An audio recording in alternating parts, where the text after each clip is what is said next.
Oke, cara nyalain wiper mobil Pajero Sport.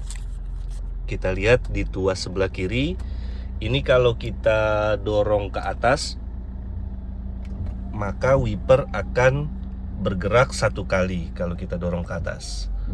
Kalau kita dorong satu kali ke bawah, nah, dia akan menghidupkan wiper secara perlahan. Kita bisa atur kecepatannya dari sini.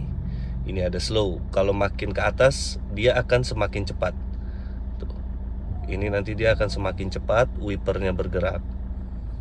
Ya. Nah, kalau kita mau mode yang lebih cepat, kita dorong lagi ke bawah. Nah, ini mode lebih cepat. Kalau mau yang sangat cepat, kita dorong lagi ke bawah. Tuh, dia mode yang lebih cepat. Gitu. Matikannya tinggal kita dorong ke atas.